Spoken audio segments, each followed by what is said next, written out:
The Board of Education has appeared in daily headlines, but not for the best reasons. Ann Carden recently took the superintendent position on August 1st. After only 3 months on the job, she mysteriously resigned on October 17th. There have been many different rumors as to why she resigned, and the answer still isn't clear. We recently went through a superintendent search that the Board of Education completed, and we thought at that time it was successful. But things change. Evolution, the relationships are important, and based upon public discourse that may or may not have been intentional or correct, it just led to a point where the relationship with our then superintendent wasn't able to continue on. Carden requested a closed session meeting asking for confidentiality. However, one board member, Erica Moon Moore, released information from the meeting, causing an uproar among the community. If Ann Carden did something so egregious as to warrant her separation from TCAPS within just 78 days of her start date, then the public should know.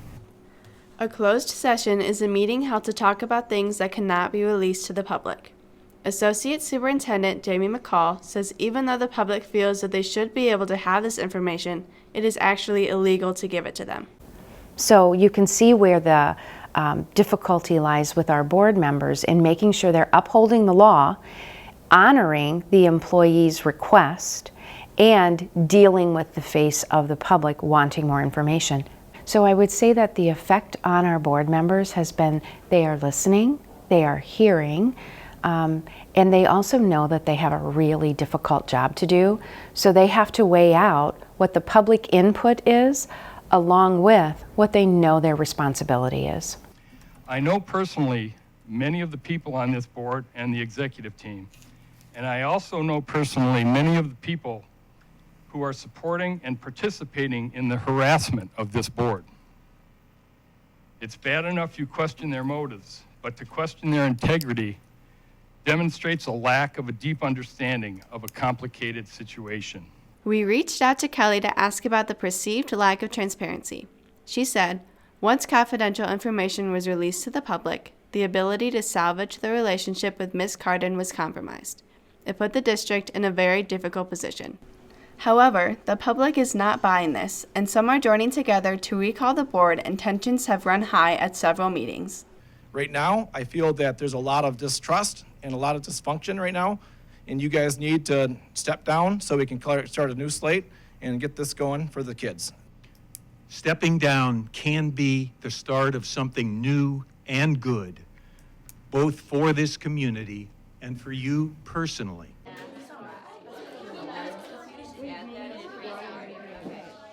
As a parent and TCAPS teacher, Jessica Unger says trying to understand the complexity of this issue can be difficult.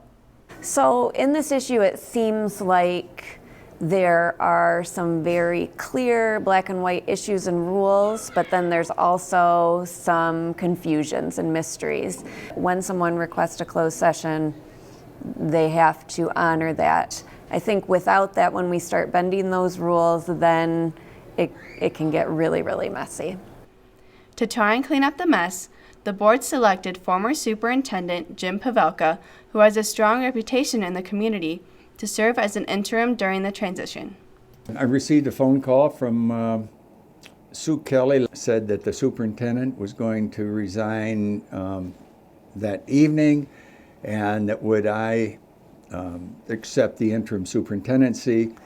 Mr. Pavelka was chosen because of his knowledge of TCAPS. He's a local resident here in Traverse City. He's experienced superintendent. He has elementary, secondary, and administrative credentials. Just a perfect choice.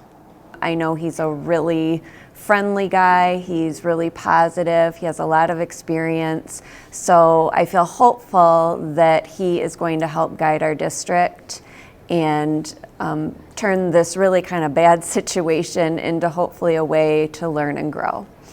Pavelka has wasted little time in getting to work on what will come next for TCAPS and wants the board to work together to resolve the situation. Tomorrow I'm going to be contacting the Michigan Association of School Boards.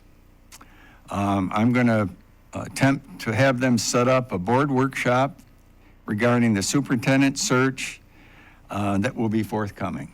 my goal is to get people together to work for the common good. And I try to tell people, my job is to keep the district moving forward so that we can continue with the curriculum systems we have in place, the management systems we have in place. We have a situation here that developed with the superintendent resigning. That's reality. We have to deal with that. We don't want it to disrupt what's over here. We have, for a general rule, an excellent school board. And we have an excellent interim superintendent. And we're really optimistic and looking forward to the next few weeks and the next few months with Mr. Pavelka. This has been Brady and Bella reporting for Trojan TV.